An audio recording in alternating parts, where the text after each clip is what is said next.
They played us like a damn fiddle!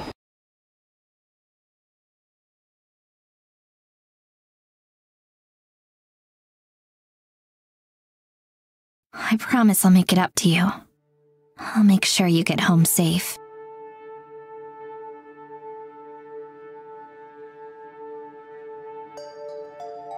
I trust you. Thank you.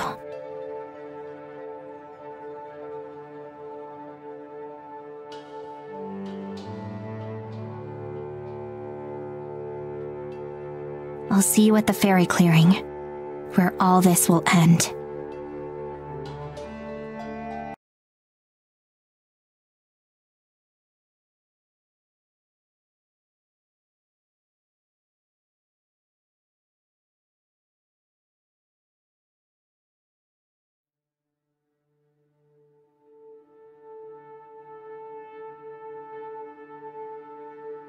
Come on, they need our help.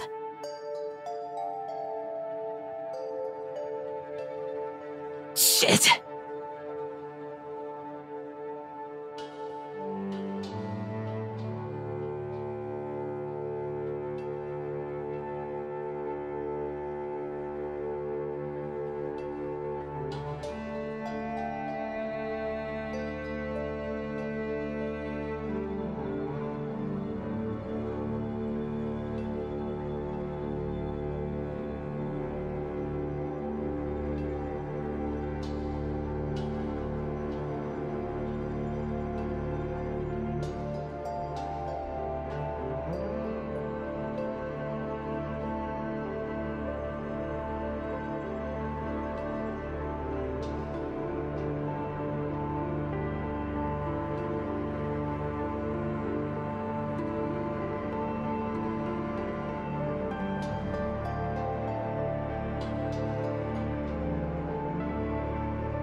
Tara, thank you for everything.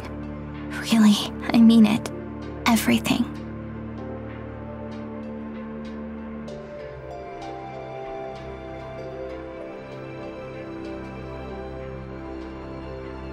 I love you. I really do.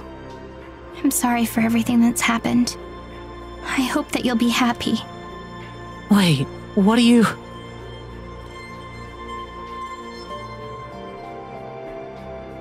I made a promise.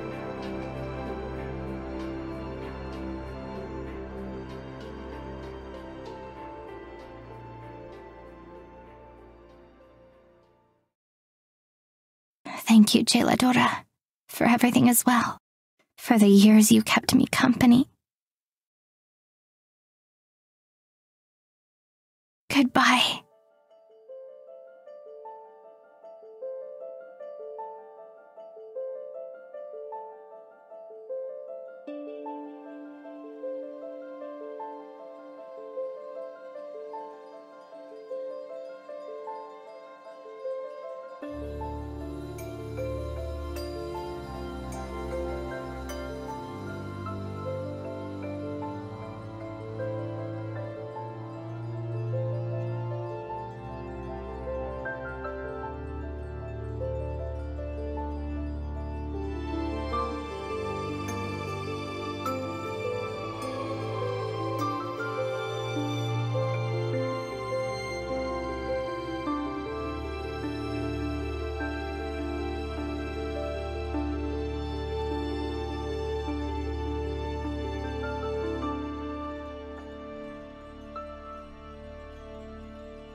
Babe? Morgan?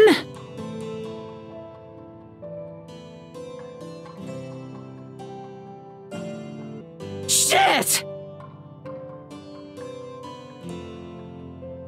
Please, no!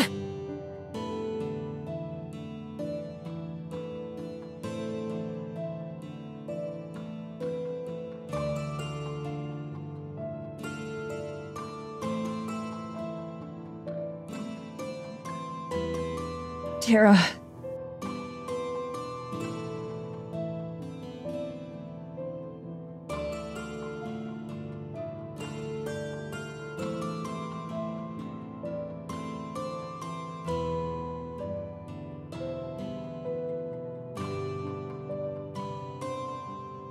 Tara.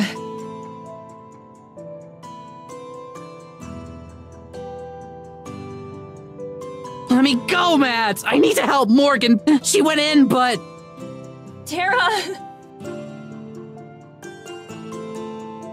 Tara, she's gone.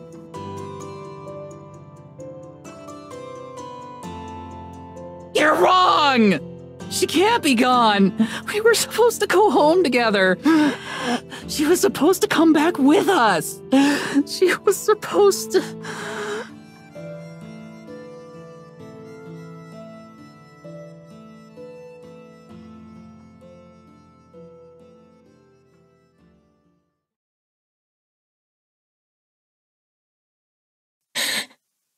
I'm sorry. I'm so sorry. I'm happy for them. I really am. I think Mads has tried to hide it from me. I can hear the smiles and excitement in her voice, even when they don't show up on her face. And the way she looks at Addie, the way they hold hands. She's just really delicate in a way I've never seen her before. The change is obvious. I've got to be supportive, right? Any good friend would be. It's just... Our last few days in Eisenfeld feel like they're gone in an instant. I guess I'm also kinda zoned out during them. It's hard to describe, but none of it feels real. It's like I'm watching myself in one of my own videos. I can hear my voice, hear myself laugh and joke, but that's not me. I'll be sitting in the living room and look at a clock and it'll be midnight. I won't even remember doing anything else that day, and then I'll just go to sleep right there on the couch. I can't go back into that room. And it's like that for however long we have left. It's all hazy. I don't even remember packing. And then we're at the train station, getting ready to board. Abby is pointing at everything and asking all kinds of questions. I don't think she's ever seen a train before. Mads is so patient with her. She even seems to enjoy explaining all this stuff. They're good together. Before we get on board, Mads grabs my arm and pulls me aside. Hey, listen. She says. I just want you to know that... I interrupt her. I'm okay, Mads, really. You don't have to worry. I flash her the old grin and finger guns. I've done it so many times on camera when I was sick or tired that I don't think even Maddie can see my heart isn't really in it this time. At least I hope not. She wraps her arms around me anyway. I just want you to know that I'm here for you. I can feel the tears want to come out. I'm not gonna let them. I wrench my eyelids shut and take a deep breath. That's all I've got. My pride. Mad steps back, hands on my shoulders. She smiles at me. Abby smiles at me.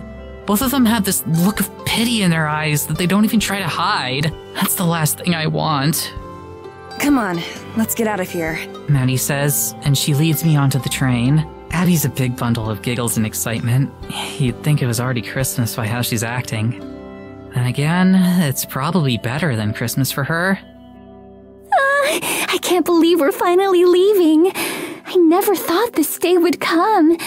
I never even dreamed about it. And now, it's a little scary. Abby says, her eyes shining. She's literally vibrating in her seat. It's scary for me to leave too. Just not in the same way. I realize I'm staring at her too late. Our eyes meet and I look away towards the window, but before I do, I see that look on her face again. Pity, mixed with guilt. She doesn't even say much after that, at least not that I can hear. She and Mads kinda just whisper to each other while I stare out the window, watching the forests and mountains pass by. I don't know what I'm gonna do. I was just starting to have all these plans. Things were starting to feel certain again, and now... there had to be some other way. There had to be. I'm not sure who to be angry at. I don't know who to blame. Hours pass. It's hard to tell. Abby falls asleep with her head on Maddie's shoulder, and Maddie just keeps shooting me these concerned glances every time she looks up from the book she's reading. She doesn't say anything, though. She probably doesn't know what to say. I sure as hell don't. I lay my head against the glass. It's cool, and the way my head bounces off it as the train goes along is kinda soothing. I wonder how this train ride would have gone if... would I be the one with my head on Morgan's shoulder, sleeping like Abby is with Mads? I'm glad they're getting their happy ending. They deserve it. They really do. But what about what Morgan deserved? What about what I deserved? It doesn't feel fair. It doesn't feel right. But it does feel real. I wish it didn't feel so real. I sigh. They look so content, the two of them. A good friend would be happy for them. God, I wish I could be.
One way or another, this ends tonight.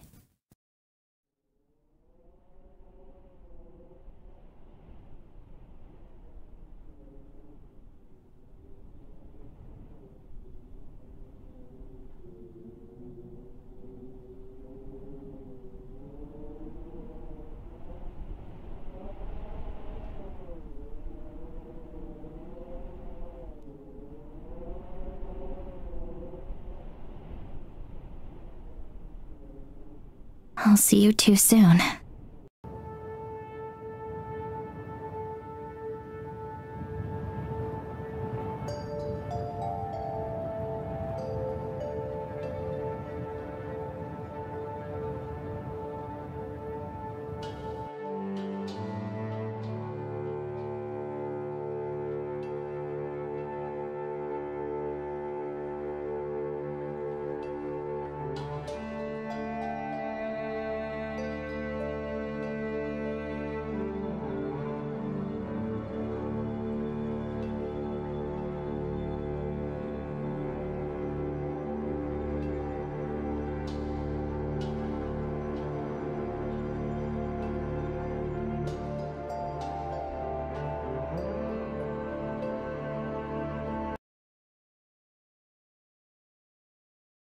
No.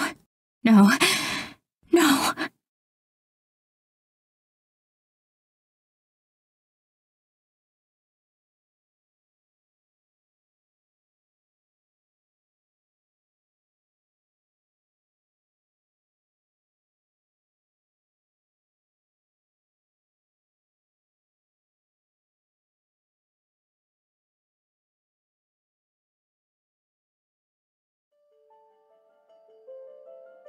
Take care of Tara.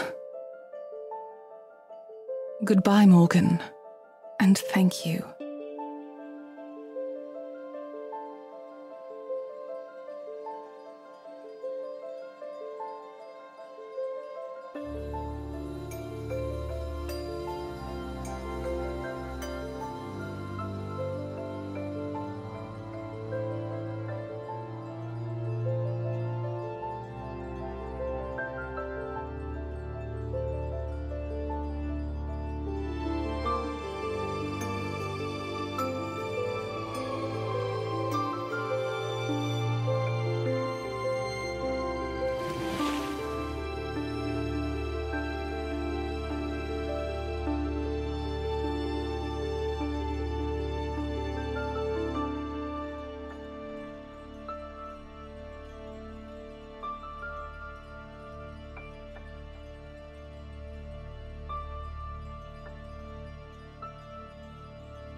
Is it over?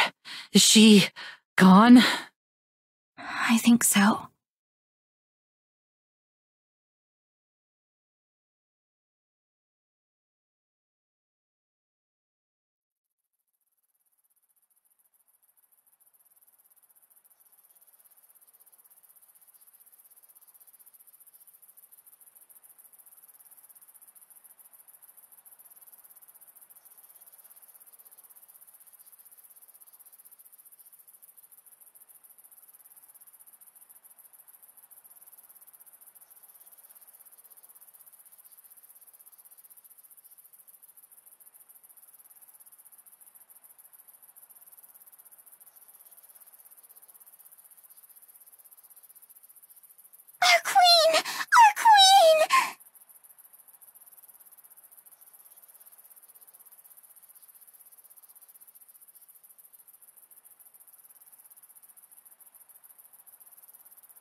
It wasn't supposed to be like this.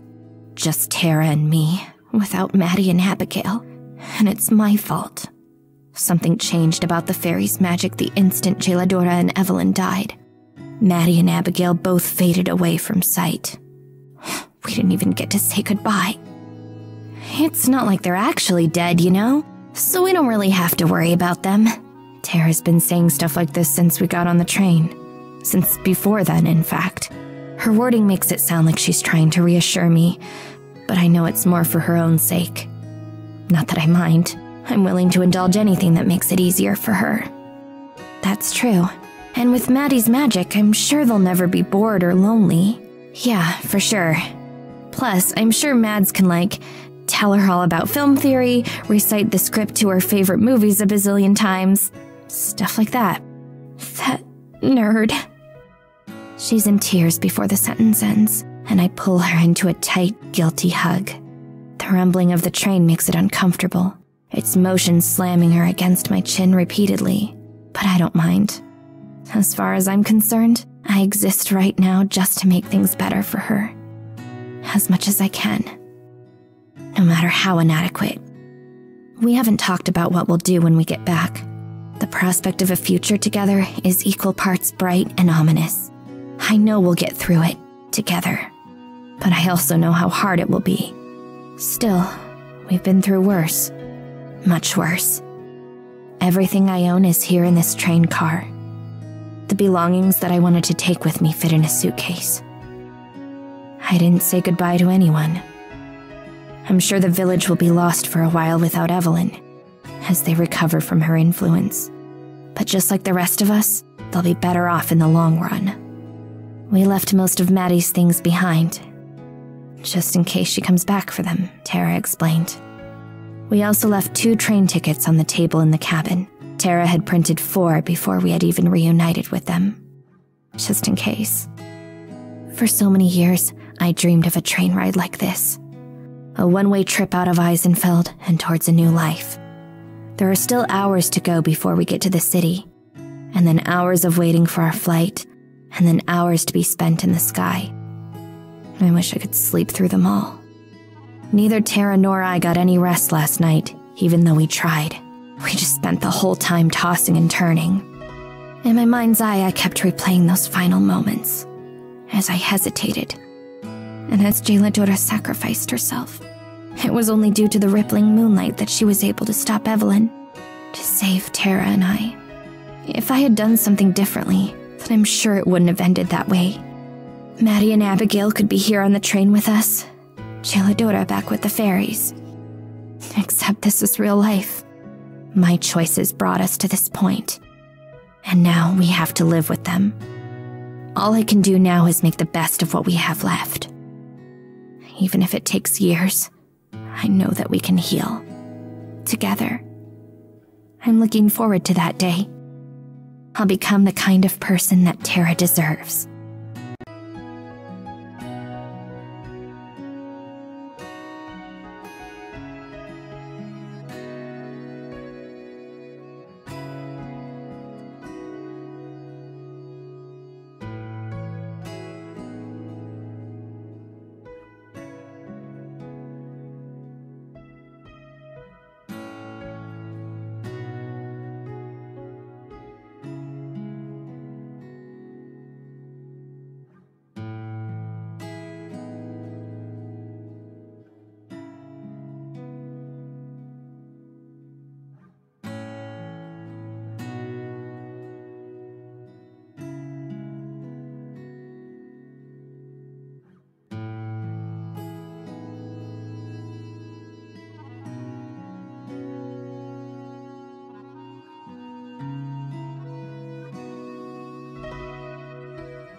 Show's over! Get out of here!